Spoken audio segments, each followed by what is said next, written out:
muchísimas gracias por la invitación. Para mí es muy importante poder compartir con ustedes pues algunas experiencias que he tenido, pero sobre todo que ustedes realmente me cuenten también lo que piensan, sus ideas, sus experiencias, que sin duda es un gran apoyo tener todo ese conocimiento para emplearlo de manera propositiva, pues en mi función como diputada. Saludos también acá a Daniel Pérez, a Mayari, y también una amiga que nos estuvo acompañando en el Parlamento Juvenil Consultivo el año pasado, y pues bueno, todas las jóvenes y jóvenes que nos acompañan.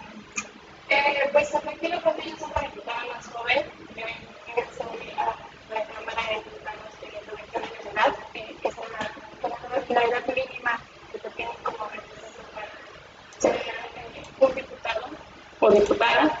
Y bueno, ha sido una de las experiencias sin duda que va a marcar mi vida de ahora en adelante. He aprendido muchísimo de muchos temas, todos los días se aprende algo nuevo, pero también para mí es muy gratificante el poder compartir mi punto de vista desde la carrera que estudié, que es filosofía, desde la experiencia, desde mi estado, como zacatecana, como mujer, pero también y sobre todo como joven, que me parece a mí, y que lo he dicho ya en muchos foros y en otros conversatorios, que el tema de la política no es un sector aislado, sino que es un eje transversal que debe atravesar todas las esferas en temas educativos, de salud, laborales, etcétera, prácticamente en todo. Y bueno, como les comentaba Iván, yo estudié filosofía, yo concluí el año pasado mis estudios, por cuestiones de trasladarme a la Ciudad de México, terminé los 2 últimos semestres de manera pues a distancia, digital. Entonces pues ya estoy un poco acostumbrada a usar este tipo de plataformas para la comunicación a distancia. Y estudié la licenciatura en Ciencias Biológicas, es biología. Esa licenciatura uno estudia una carrera presencial que exige temas de laboratorio, de prácticas de campo. Tuve que pausarla porque pues era complicado empatar los horarios y seguir estudiando esa carrera. Pero en fin, yo quisiera comentarles que en Cámara de Diputados hemos sido muy proactivos, sobre todo en el grupo parlamentario que pertenece, que es el PRD, porque desde el primer momento en el partido como tal se sea muy incorpora hacia los jóvenes, y una prueba de ello es que pues a mí se me concedió un espacio los compañeros que fueron de mí para ser representante cultural, siendo joven y además siendo la más joven, y me parece que eso es una prueba pues muy evidente y muy grave de que hay un respaldo y un cambio generacional que se debe de abrir paso para los jóvenes. Entonces, el grupo parlamentario no ha sido diferente, también he tenido muchísimo apoyo pues, de las compañeras y de los compañeros. Yo les digo que siempre me presumen, siempre me dicen que soy la más joven. Y afortunadamente hemos tenido un trabajo que se ha destacado en Cámara, porque ha habido muchísimo reconocimiento. Varias de las propuestas que hemos hecho pues, se han tomado en cuenta. En el tema legislativo, como ustedes me imagino que ya lo saben, se está generando y se está impulsando la Ley General de Juventud. Hay muchos estados de la República, muchas entidades federativas que ya cuentan con una ley estatal, un tema de jóvenes, específicamente dirigida a los juventudes. Sin embargo, evidentemente, debido al contexto de cada tema, pues varía en algunos puntos con algunos temas. Pero al final de cuentas, el objetivo y la meta de este proyecto es impulsar y caminar por el aeropuerto para los jóvenes como les decía, en diferentes áreas, por ejemplo, en la incorporación, en el empleo, en la escolar, garantizar los derechos humanos que tienen los jóvenes con total plenitud. Y pues una de las sugerencias que tiene esta legislación en Cámara de Diputados es que se pueda discutir y aprobar una ley general de juventudes que va a ser un marco legal que va estar en todo nuestro país y que a partir de ello se tienen que adaptar también las leyes estatales en cuestión de jóvenes y los estados que no tengan deberán de desarrollar también su propia ley. Esto con el objetivo, como ya les mencionaba, de localizar también, porque hace falta ciertos diagnósticos, localizar también las problemáticas que más afectan a los jóvenes y de esta manera, a partir de la ley, generar los fundamentos, los pilares fundamentales que van a propiciar toda una estructura integral de apoyo a las y los jóvenes, porque no me dejarán mentir, pero me parece que que se hace falta ya un cambio generacional.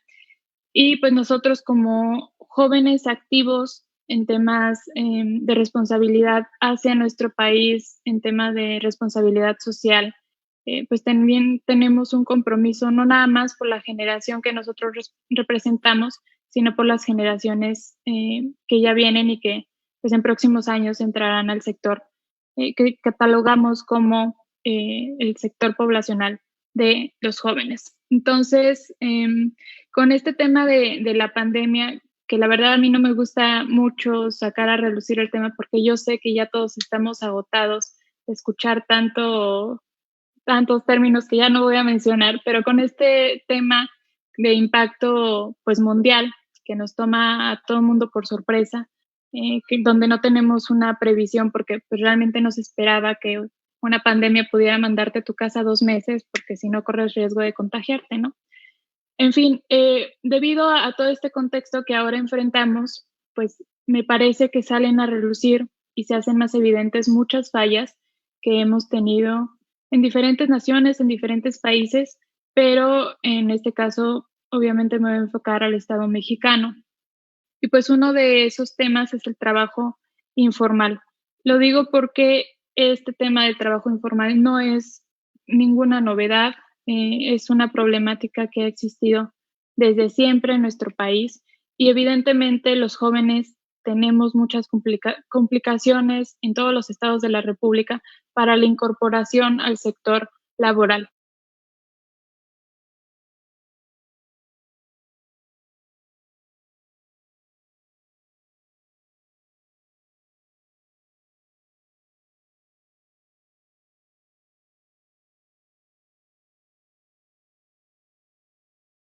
Sí, es que hay tormenta tropical por acá y está la lluvia en alta, ¿eh?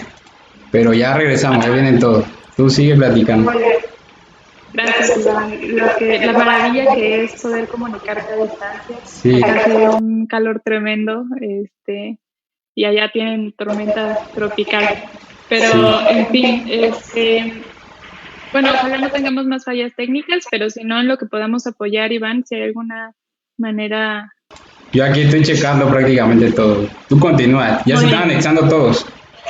Ahí está, muchísimas gracias. Bueno, les decía que con todo este contexto nuevo que enfrentamos a nivel internacional, pues obviamente los jóvenes somos los más afectados y no nada más lo digo yo, me parece, ya hay numerosos estudios, pero me parece que todos podemos percibir las graves faltas que hay. Y yo les mencionaba que uno de ellos es el tema del trabajo informal. Y lo digo porque a pesar de que no es un tema nuevo, a pesar de que ya esto tiene muchísimas décadas, años afectándonos, pues ahora los jóvenes son doblemente afectados porque además de no encontrar empleo, porque ustedes saben que pues se sale de la universidad y ya para ingresar a un empleo te piden 30 años de experiencia, y bueno, ¿cómo va a ser posible generar esa experiencia si estabas concluyendo tus estudios? Entonces parece un círculo vicioso. Entonces, es importante que generemos esta estructura integral que les mencionaba en un principio, para localizar, que muchas causas ya lo hay, pero para localizar muy focalmente, muy específicamente estas problemáticas, las causas mismas de estas problemáticas, porque a veces muchos temas son síntomas. Por poner un ejemplo, el tema de que los jóvenes no encuentran trabajo muchas veces los dejan sin herramientas, sin armas. para evitar incluirse en temas de criminalidad o temas de pandillas.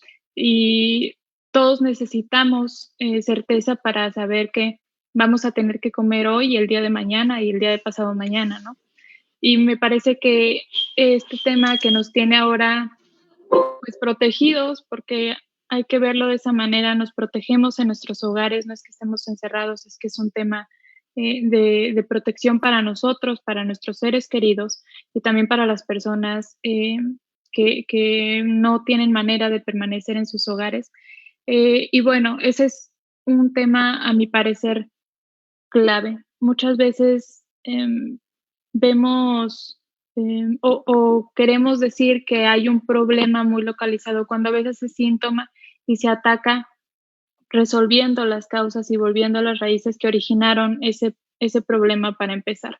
Si nosotros tuviéramos más facilidades para la generación de empleo y para apoyo a los jóvenes, pues tal vez no habría tantos jóvenes envueltos en el tema de criminalidad, de delincuencia organizada, etcétera. Entonces, creo que ese es un tema al que hay que poner ojo y también, pues, el tema que parece que se ha disparado, que es la violencia contra las mujeres. Yo mencionaba en otra ocasión también con compañeros y compañeras jóvenes que la situación de las mujeres, pero sobre todo de las mujeres jóvenes que tienen hijos, que son madres, pues ha generado que haya una duplicidad y hasta triples jornadas laborales. Y me refiero porque muchas de ellas lograron traer a casa, adaptando sus temas de trabajo de oficina, haciéndolos a distancia, las reuniones, etcétera. Pero aparte de ese trabajo, que es el trabajo que genera una remuneración, pues está el tema de los trabajos domésticos, que no es fácil, sobre todo ahora que todos estamos en casa y que pareciera que la responsabilidad recae solamente sobre la madre de familia. Pero aparte de eso, y es a la tercera jornada laboral a la que me refiero, es que pues muchas madres ahora fungen como maestras, como educadoras, sobre todo de los niños pequeños, que ahora también deben y tienen que continuar sus estudios en casa. Entonces, pues es una situación complicada que no todos pasamos, pero que todos deberíamos de entender y tener empatía hacia esas condiciones, porque los cambios no se generan rápidamente si solamente las personas afectadas alzan la voz. Es un tema, y ustedes que son jóvenes y que pertenecen a una asociación civil bien estructurada me entenderán, es un tema de equipo, de trabajo y de coordinación social, donde las partes que todos proponemos son importantes y son valiosas y que no podemos avanzar de la misma manera ni con la misma rapidez si estamos aislados o si solamente somos un sector muy reducido los que alzan la voz y los que se manifiestan. Entonces, necesitamos la coordinación con otros sectores poblacionales, sean o no sean afectados por la misma condición o por otra situación, pero sin duda siempre necesitamos una coordinación importante. Otro tema que yo les quería comentar es los programas que se han generado desde el gobierno federal. Ustedes, yo creo que ya conocen el programa de Jóvenes Construyendo el Futuro. Este programa, pues sin duda, tiene un objetivo pues muy bueno, muy benéfico para la sociedad. Primero porque está enfocado a los jóvenes, otro porque les ayuda a la incorporación laboral de la que ya les hablaba y pues les genera un ingreso a los jóvenes. Pero ahora, ¿qué pasa y cuál es la problemática que nosotros hemos visto y señalado desde hace ya bastante tiempo? Pues primero que el pago lo está generando el Estado. Se destinan millones de pesos a este programa y el problema no es la inversión del gobierno, sino que la efectividad del programa se está traduciendo a 0.75%. Y les voy a decir cómo obtuvimos esta cifra. Bueno, yo creo que unas pocas semanas, unos días, la Secretaria del Trabajo y Previsión Social dio a conocer que había 1.317.000 jóvenes más o menos, poco más, en el padrón que estaba registrando este programa de jóvenes construyendo el futuro. Y que este programa generó el ingreso laboral, es decir, que las empresas contrataban a los jóvenes, pero el número de jóvenes que se contrató rebasaba por poco los 10.000 jóvenes. ¿Esto qué quiere decir? Bueno, pues si hacemos una simple regla de 3, ahí vemos que del mundo de jóvenes, que es el 1.300.000, que nos equivale al 100%, pues vemos que el porcentaje de los jóvenes que se contrataron es menos del 1%. Entonces, algo está fallando ahí porque a pesar de que se destinan los recursos, ese no es un empleo formal para los jóvenes. Esa es una beca que debería efectivamente servir como transición, pero que está fallando porque no todos los jóvenes se contratan. Y no hablamos de que sea el problema la mitad de los jóvenes o que nos falte un 30-40%. Hablamos de que más del 99% de jóvenes no son contratados. Entonces, eso nos habla ahí de que pues, las empresas evidentemente están obteniendo un beneficio porque adquieren mano de obra, por llamarle así, fuerza de trabajo. Los jóvenes van ahí y dan sus recursos de fuerza, de tiempo, de aprendizaje también, porque sabemos que los jóvenes cuando queremos trabajar rendimos mucho y muy bien y hacemos los trabajos muy bien, pero pues a la empresa no le cuesta nada, no le genera ningún costo. Quien está pagando pues es el gobierno federal. Y lo que debería de estar velando el gobierno federal es que ese ingreso que se da para el programa no sea un gasto, sino que sea una inversión. Es decir, que se dé el recurso, pero que se obtenga también de parte del Estado un beneficio. Y el beneficio sería que los jóvenes puedan incorporarse efectivamente al sector laboral de manera formal. ¿Y qué implica tener un trabajo formal? Bueno, pues tener seguridad social, tener prestaciones, tener un salario digno, contar con las prestaciones de ley que son vacaciones, que son aguinaldos, etcétera, etcétera, etcétera. Entonces, pues esa es una de las problemáticas más graves. Sin duda, pues habrá muchas buenas intenciones, pero las intenciones no nos bastan para tener los bolsillos con recursos para comprar la comida para nuestra familia, para nosotros. Esto tampoco, las buenas intenciones tampoco nos dan para sobrevivir una cuarentena que pasó de ser de 40 días a 2, 3 meses y para dar cobertura a ciertos gastos o seguridades en caso de que algún familiar se enferme, en caso de que la madre de familia o el padre de familia, que son los proveedores económicos, se enfermen y entonces, ¿qué va a pasar? O si pierden sus empleos, ¿qué va a pasar? Y de qué manera vamos a obtener nosotros nuestros ingresos. Otra cosa que quería platicar con ustedes es el tema de nuevos paradigmas que estamos enfrentando.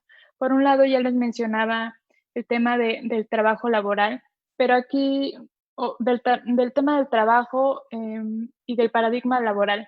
Pero aquí lo que quiero agregar es que ahora, pues todos trasladamos nuestros trabajos a casa. La problemática es que ya no tenemos horarios. Entonces, no es como antes, que entrabas a tu trabajo a las 8 y tenías una jornada máxima de 8 horas y ya, lo que hacías después, pues ya era tema de recreación, ya era tema como tú quisieras disponer, pues tu tiempo. Ahora, pues trabajamos a deshoras, en el momento en que surgen las cosas, a veces más de 8 horas, a veces los fines de semana, a veces a medianoche, porque en la tarde tuve que atender a los hijos o tuve que atender a algún familiar o si tuve a alguien enfermo, pues tuve que tomar los cuidados para esa persona.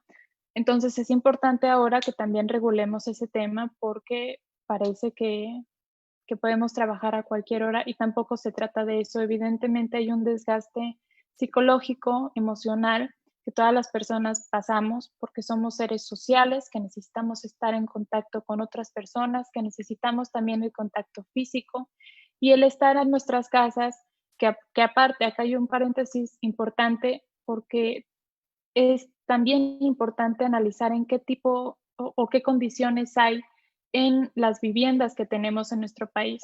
Son viviendas que tienen buena ventilación, que cuentan con buena iluminación, que cuentan con servicios mínimos básicos como es el tema de electricidad, el tema de internet, el tema de tener agua potable, porque sale a reducir ahora que no todas las casas tienen este servicio de manera regular. Y entonces, ante una crisis sanitaria donde lo importante es la higiene, es el lavado de manos, es la protección sanitaria, pues este líquido cobra muchísima más relevancia de la que ya tiene de por sí. Entonces, ahora, en el tema del paradigma educativo, como yo les comentaba, pues muchos jóvenes tuvieron que adaptar el asistir presencialmente a sus clases y ahora muchísimos pues lo trasladaron a un sistema en línea.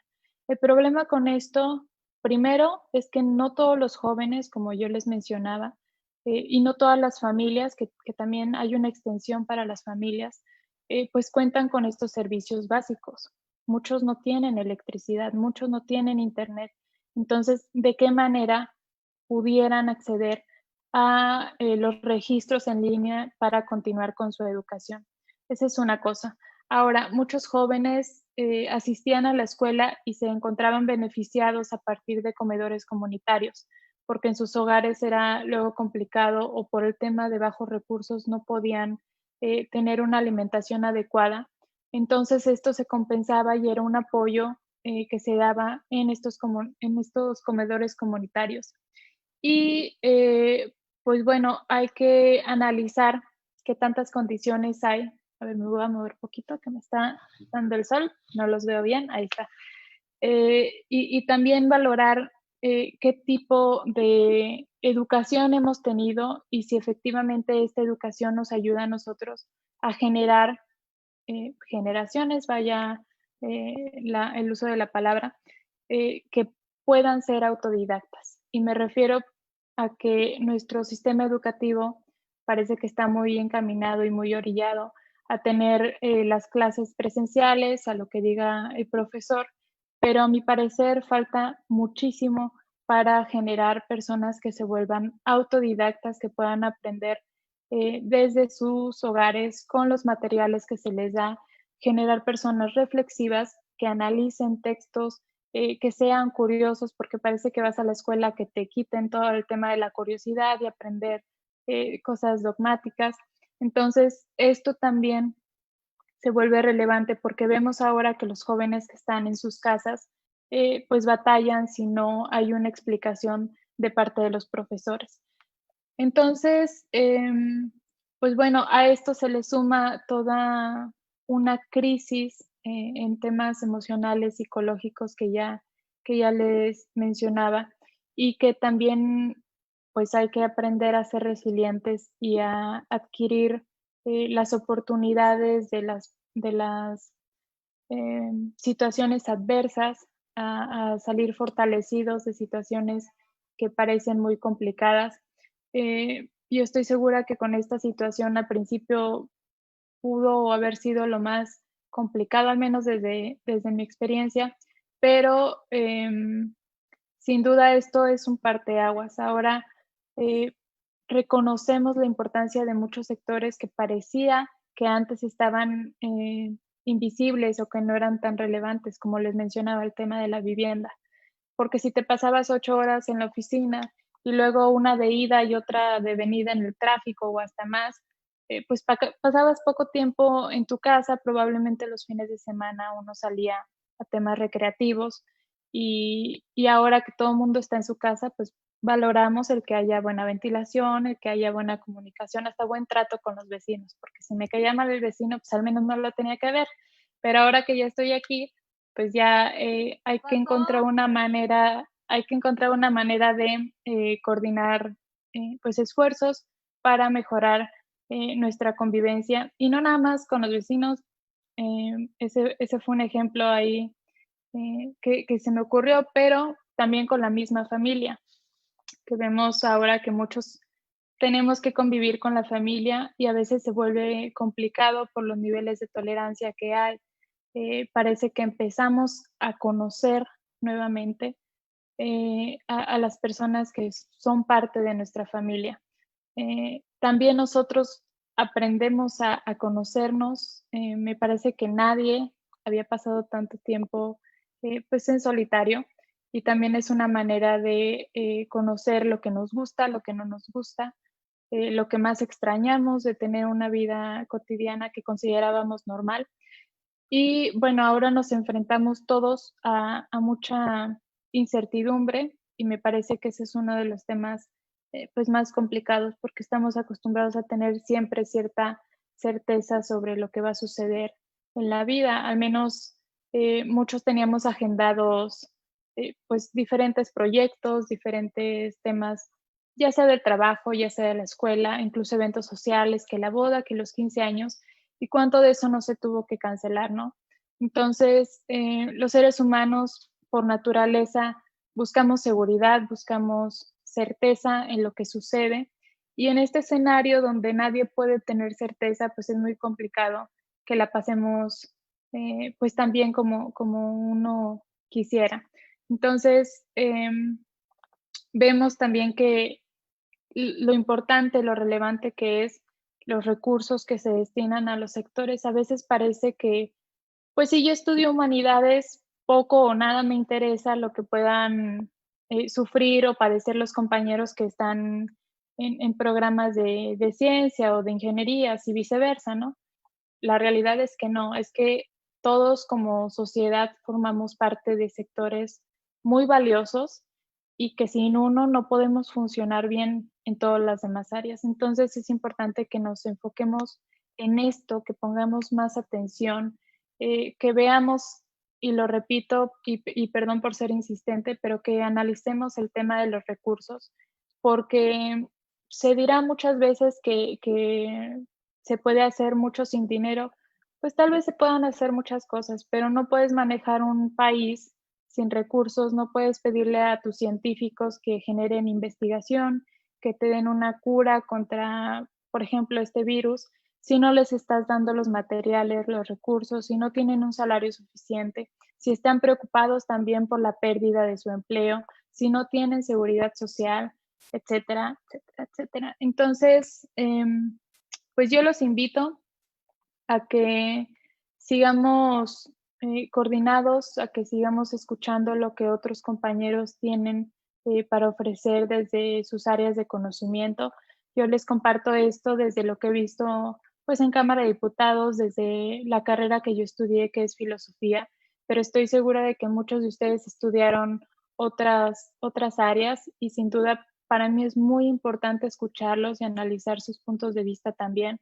Estoy segura que la situación que se vive en Tabasco, pues no es la misma que se va a vivir en la Ciudad de México, en Zacatecas, donde lo que pedimos allá es lluvia, por ejemplo, porque tenemos semidesierto. Entonces, pues todos tenemos, lo repito, muchísimo que aportar desde nuestro estado, desde nuestro municipio, desde el área laboral en el que nos desempeñamos. Y pues bueno, de verdad yo los felicito porque este tema de pláticas que generan tanto, que dan tanto fruto, pues nos sirven siempre para un futuro.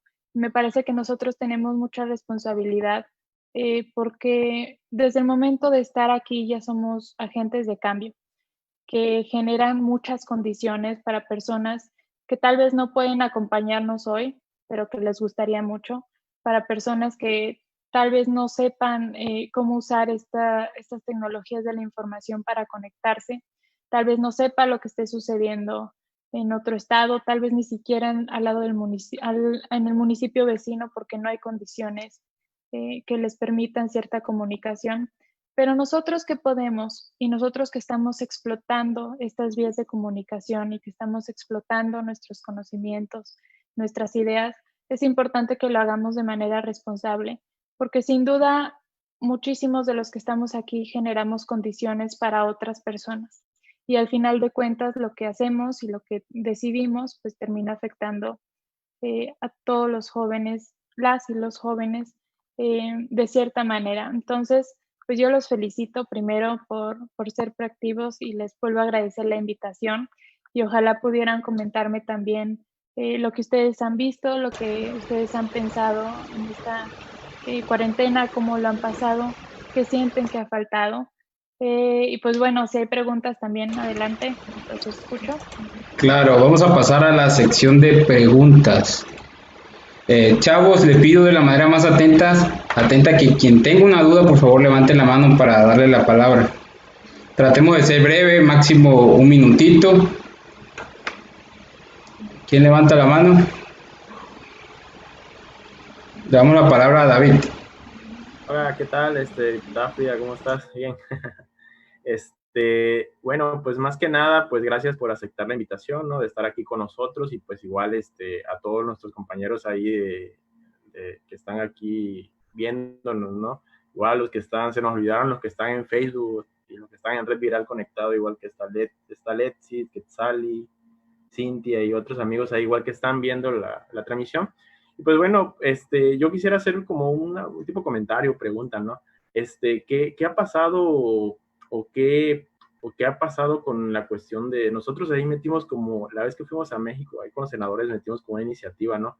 De las asociaciones civiles que no se les está dando recursos para que puedan accionar. A veces las asociaciones civiles no somos como nos han tachado corruptos o somos así, ¿no? Sino somos parte de, queremos ayudar al gobierno, ¿no? De cierta manera a enfrentar problemas. Nosotros, todos los amigos que están aquí con nosotros, las chicas, los chicos, pues ellos desde sus comunidades, desde sus municipios, han hecho actividades de que si llevan juguete a los niños, que si llevan despensa ahorita en esta cuestión del COVID, ¿no? Y así muchas actividades que se han hecho, pero a veces, como dices tú, no se necesitan los recursos. Entonces, tú que bueno, que estás ahí de cierta manera representando y siendo una voz joven, me acuerdo anteriormente existía apoyos para acciones civiles juveniles que lo manejaba el INJUVE. Ahorita no existe nada de eso y a veces las acciones civiles no nada más a los que manejan temas de jóvenes, sino hay acciones civiles que manejan cuestiones de cáncer, muchas cuestiones, ¿no? Entonces, se les ha complicado igual porque he visto por ahí que ellos igual están peleando. Entonces, tu punto de vista, ¿qué se puede hacer? ¿Ustedes qué pueden hacer en ese tema a lo mejor no importa que, porque se presta mal, no, es que quieren recursos para robar o para eso, sino no importa, a veces créanme que a las asociaciones civiles, a nosotros, a veces hasta que nos regalen, porque a veces cuando vamos a las comunidades con los niños o alguna cuestión, hasta que nos den 10 refrescos somos felices, no importa que no sea dinero. Pero, ¿qué propuesta traen ustedes o han tratado de hacer para pelear sobre estas relaciones civiles? Porque al final somos un apoyo que la gente nos busca y también somos apoyo del mismo gobierno. Esa es la pregunta. Muy bien, muchas gracias, David.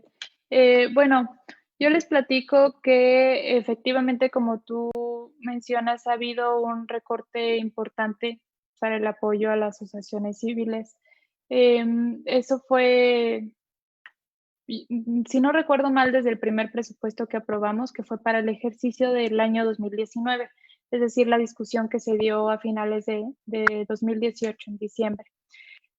Antes lo que pasaba es que se destinaba ciertos recursos para hacer convocatorias y que las asociaciones civiles pudieran competir y quien resultara ganador o quien presentara los mejores proyectos ingresaban a esa convocatoria y de esta manera obtenían un recurso de parte del Estado.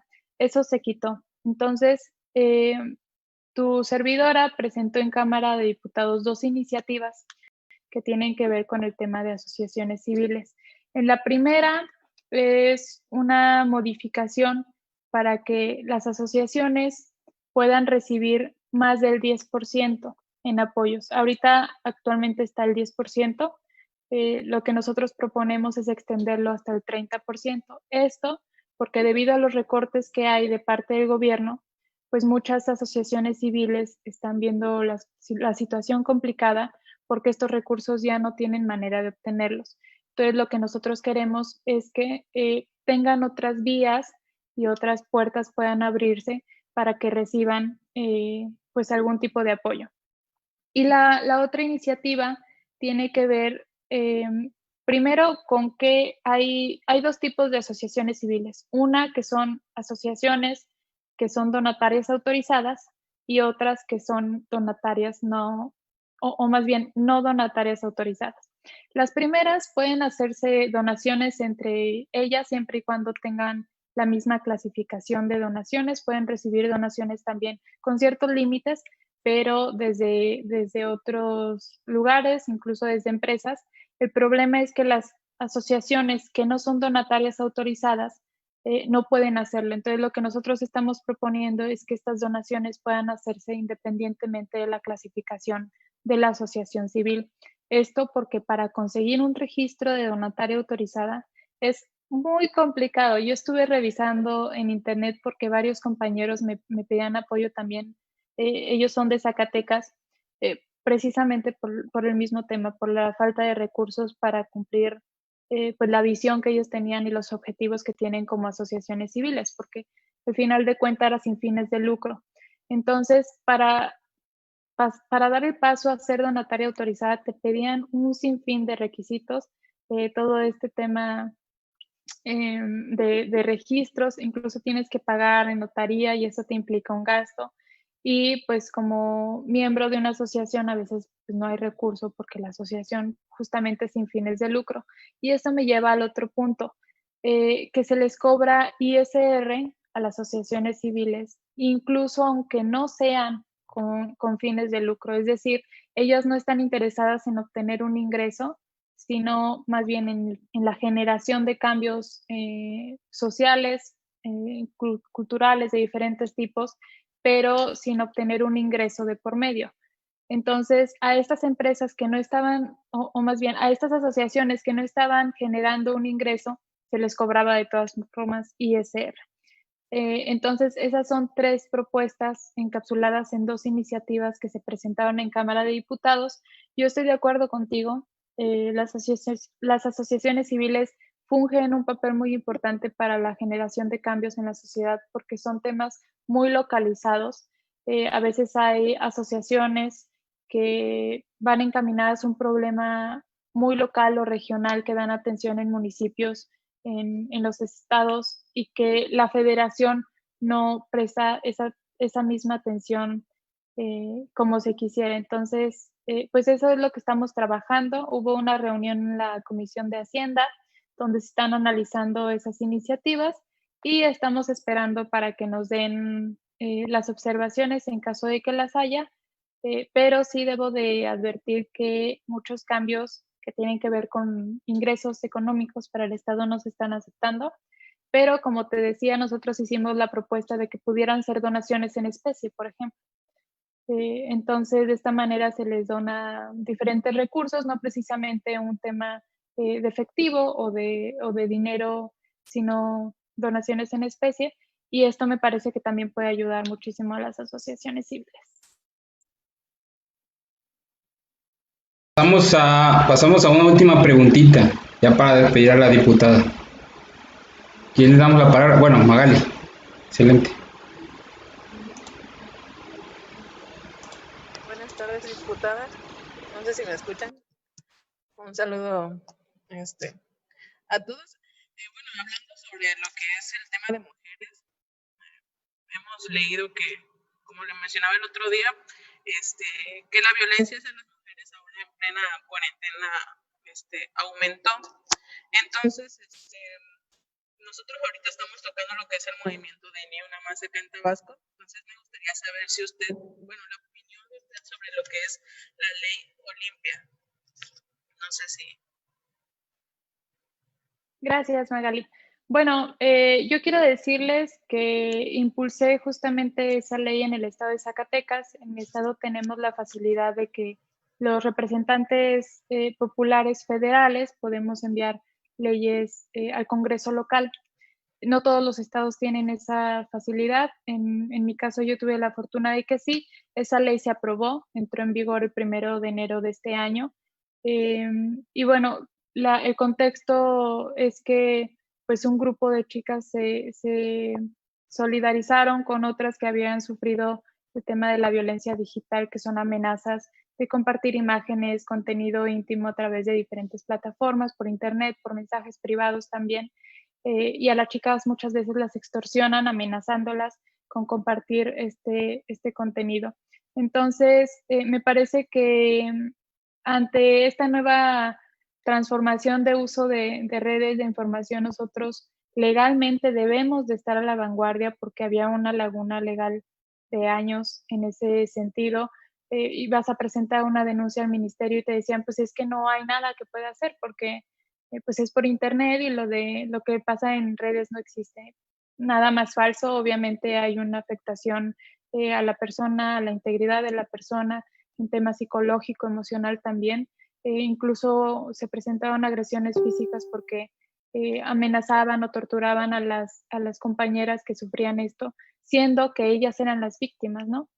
Entonces, esta iniciativa también ya está presentada en el Congreso de la Unión. Ahí hubo algunas observaciones porque diferentes activistas decían que había ahí un pequeño error en la redacción de la ley. Lo que la ley estipula o lo que la iniciativa presentaba es que toda persona que difunda, use, amenace, compile, y esa era la palabra donde había problema, compile imágenes, contenidos, audios para diferentes fines, entre ellos la difusión, pues estaba acreditado a tener una sanción penal. El tema es que muchas chicas compilaban estas imágenes para presentarlas como prueba de su denuncia. Entonces, lo que se decía es que se podía revertir el presentar ese tipo de iniciativas porque pues la ley es muy clara y es así como está cuadrada. Entonces, si las chicas agrupaban las imágenes, ellas también estaban siendo o podían presentarse como acreedoras a una penalidad. Esa era la discusión que se estaba dando. Se está analizando el tema de la modificación y pues ahorita está en la Comisión de Igualdad, es donde se está analizando también. Me parece que en la de Justicia, porque luego se agrupan diferentes iniciativas para la opinión, pero ese es el camino que se tiene actualmente. Y bueno, a nivel estatal ha avanzado muchísimo. Zacatecas fue el 9º estado en aprobarla, pero a partir de ahí yo he sabido de otros estados que han avanzado específicamente en ese tema. Excelente. Bueno, diputada, le agradecemos de todo corazón que nos haya dado un poquito de su tiempo, ¿no? Prácticamente para escucharte, saber qué opina prácticamente la diputada más joven en todo el país. Y bueno, antes que nada, me gustaría que le dieras una palabra de despedida a los chicos. Bueno, pues a mí siempre se me hace súper rápido estos temas. Ojalá si hubiera algún otro comentario, algún otro tema, yo estoy disponible cuando ustedes gusten, ahí por mensaje, por redes sociales, hay que utilizarlas y utilizarlas responsablemente y en beneficio. Pero bueno, no me queda más que agradecerles, de verdad, pues muy contenta de saber que ustedes pudieron compartirme también algunas de sus inquietudes y que ojalá algo de aprendizaje les haya dejado pues su servidora.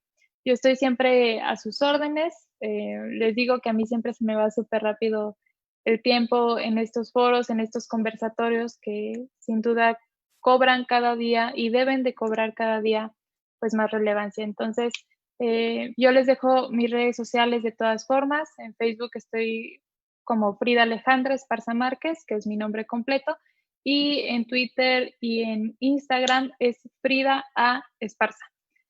También ahí estamos impulsando el canal de YouTube, que ya se los compartiré y se los debo porque todavía no me lo aprendo, pero todo pueden encontrar a través de Facebook o de otras redes sociales que los pueden conectar a las demás. Entonces, pues muy agradecida con ustedes por su tiempo, por su atención, porque yo sé que también luego hay temas que uno quiere hacer y que tiene que elegir, entonces me da muchísimo gusto que hayan podido participar en estos foros y los invito a que estemos pendientes a los 2 próximos eventos que va a haber el día de mañana y el día de pasado mañana. Y de todas formas, yo sé que los compañeros tienen grabados los foros anteriores, que si no me equivoco fue con el senador Juan Manuel Fósil, el primero, y con otra compañera activista el día de ayer. Entonces, pues muchísimas gracias y siempre es un gusto platicar con ustedes.